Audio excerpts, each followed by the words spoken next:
Hi there, and welcome to The Daily Gardener, a podcast about gardening, botanical history, and literature. I'm your host, Jennifer Ebling, and today is May 12th, and there are just 39 days until the first day of summer.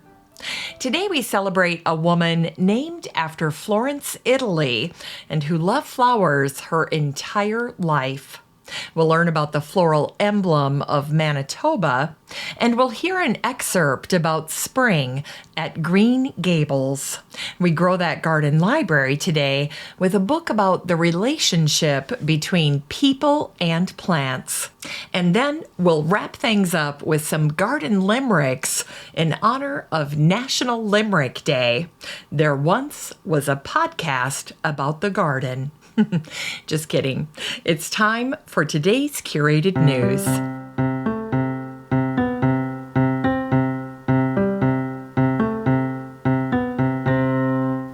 Today's curated news comes to us from a journalist named Genevieve Glass, writing over at beingpatient.com. It's a website for Alzheimer's news, advice, stories, and support. And last week, they shared a post called Rooting for Brain Health, the therapeutic power of horticultural therapy for dementia. A new study shows that horticultural therapy actually reduces apathy and improves cognitive functioning in people with dementia. Now, in this article, Genevieve quotes a horticultural therapist and professor from Rutgers University, and his name is Joel Flagler. Joel says, anytime a person reconnects with nature, good feelings and healing can come. He says, the plant doesn't discriminate. The plant doesn't care if the person has dementia or they're in a wheelchair. The plant is ready to respond to that person. Now, if you're wondering how the interaction between people and plants may look during a session with a horticultural therapist, Jeff gives us a little bit of insight here. He says, I will ask people, what does a plant need to survive? And they'll answer water, sunshine, and love. And then Jeff says, now we're bringing out their nurturing side. And that's nice because in a nursing facility or something of the sort, these individuals are always on the receiving end of care. And now we're making them a caretaker and we're bringing out their nurturing skills. Now we're talking about real empowerment. Jeff says that he always reminds his therapy patients that plants are alive, and so they have to be treated with mutual respect. Jeff will start out his sessions by saying, what's blooming today? Or asking something specific like, who remembers azaleas? He says, maybe someone grew that flower with their parents or grandparents. Maybe they brought their mom that flower on Mother's Day. So it's old and familiar, and suddenly they're drawn in. It's a great way to engage with people. Now, you may be wondering what Jeff would do with someone with advanced stage dementia, because they wouldn't be able to care for a plant. Well, this is where Jeff suggests crushing the leaves of rosemary or geranium and getting the person to smell the leaves, take in the fragrance, and then asking them what it brings to mind. Because the sense of smell goes straight to the brain's olfactory bulb, the smell center, and that structure in the brain connects directly to the amygdala and the hippocampus, which is where we store our emotion and memory. Now, if you would like to try to incorporate some horticultural therapy with someone that you love, remember these words from Jeff. He says, there's no wrong way, just have fun. And if you can learn anything from this study, please take away that horticultural therapy, getting people to interact with plants, is a way to help them stay connected and feel involved. So powerful. Well, if you would like to check out this article, I think it's fantastic. I love this topic. All you need to do is head on over to the listener community over at Facebook, the Daily Gardener community, and search for the word therapy.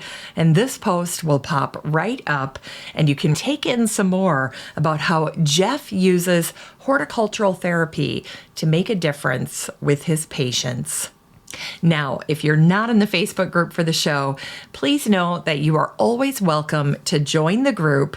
If you'd like to join, all you need to do is head on up to the search bar in Facebook where you'd look for an old friend and type in the words Daily Gardener Community and then request to join.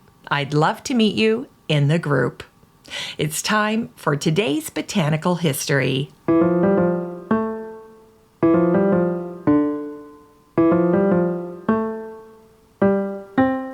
Here's Botanical History for today, May 12th. Today is the birthday of the English social reformer and founder of modern nursing, Florence Nightingale, who was born on this day, May 12th, in 1820.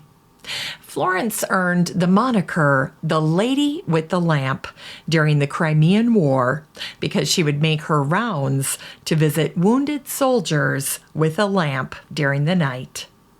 Florence was named after Florence, Italy, the city where she was born. Both she and her sister each had their own garden to plant and tend. When Florence was a young girl of 13, she collected flowers with a friend, a 77-year-old botanist named Margaret Stoven.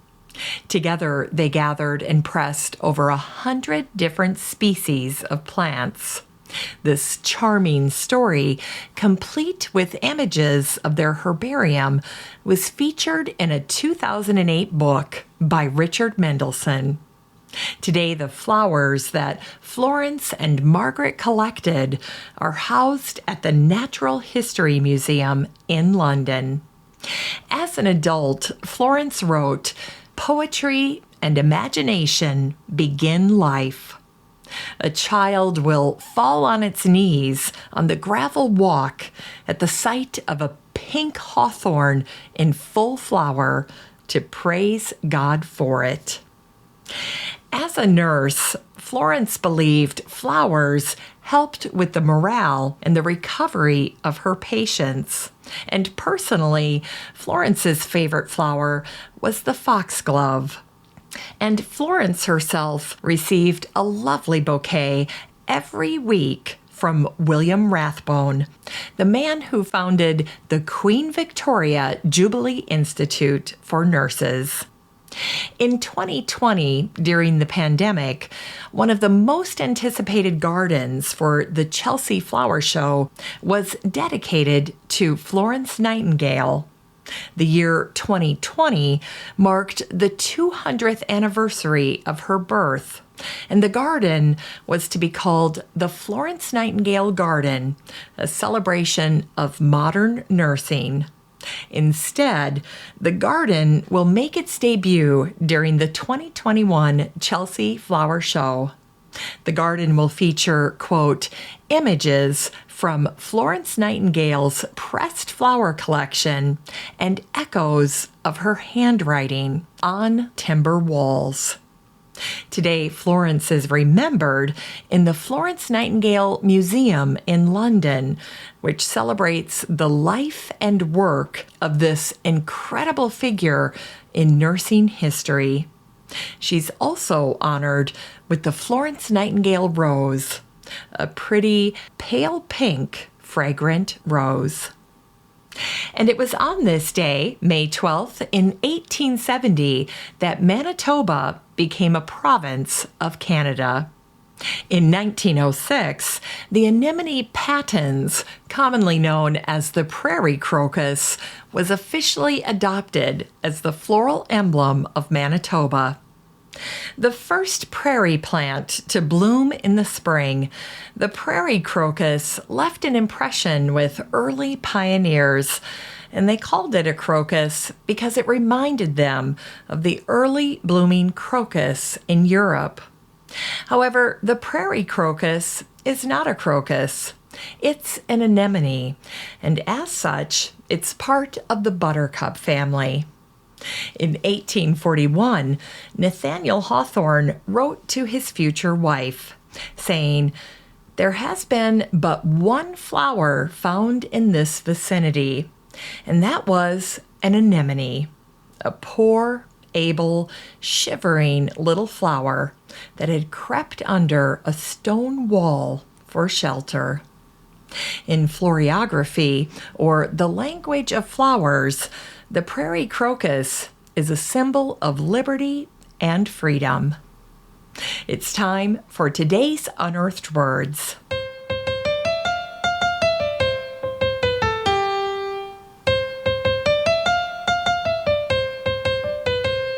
Today's Unearthed Words come to us from the Canadian author Lucy Maud Montgomery.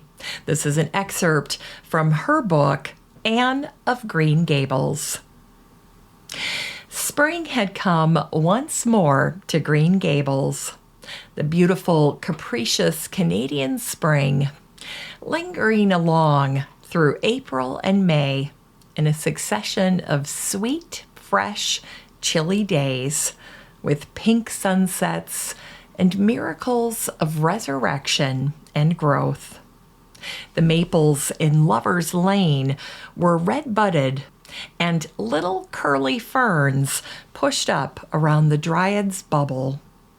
Away in the barrens, behind Mr. Silas Sloane's place, the mayflowers blossomed out, pink and white stars of sweetness under their brown leaves. All the schoolgirls and boys had one golden afternoon gathering them, coming home in the clear, echoing twilight with arms and basketfuls of flowery spoil.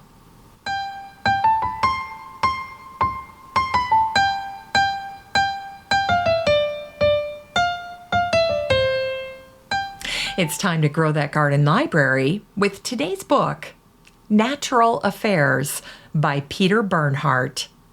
This book came out in 1993, and the subtitle is A Botanist Looks at the Attachments Between Plants and People. When this book was written, Peter was a research assistant at the Missouri Botanical Garden. His book, Natural Affairs, is a mix of plant information and folklore and science over the course of human history. Peter highlights the various interactions in time between humans and plants. For instance, the naming of the passion vine comes from the Jesuit priests who felt that the vine's blossom showed the passion of Christ on the cross. Whether the relationships are highly coveted, as with saffron, the spice that was worth its weight in gold, or even mysterious, as with the Asian slipper orchid, plants, like people, want to survive and thrive. This book is 225 pages of the incredible relationships we have with plants, be they quirky, charming, delightful, or serious. You can get a copy of Natural Affairs by Peter Bernhardt and support the show using the Amazon link in today's show notes for around $2.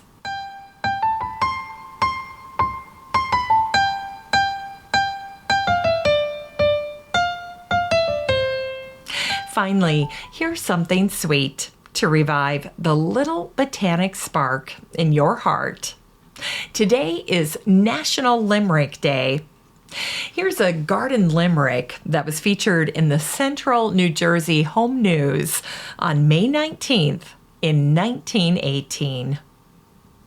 John soon had a fine garden growing and said, in a manner quite knowing. These beans and potatoes, peas, corn, and tomatoes will soon make a very fine showing. And here's one from 2020 from @PattySaurus on Twitter. There once was a gardener named Fred who was struggling with his raised beds. Nothing would grow. Then a friend said, you'd be better off fishing instead. Thanks for listening to The Daily Gardener. And remember, for a happy, healthy life, garden every day. The Daily Gardener is produced in lovely Maple Grove and Wyoming, Minnesota. If you want to read today's show notes, just head on over to thedailygardener.org. And while you're there, be sure to sign up for my free Friday newsletter. And don't forget that you have a standing invitation to join the free Facebook group for listeners of the show. Just search for Daily Gardener Community the next time you're on Facebook and request to join. Last but not least, you can always get in touch by emailing me at jennifer@thedailygardener.org. I'm your host, Jennifer Ebling, and as always, have a great day in the garden, and we'll see you tomorrow.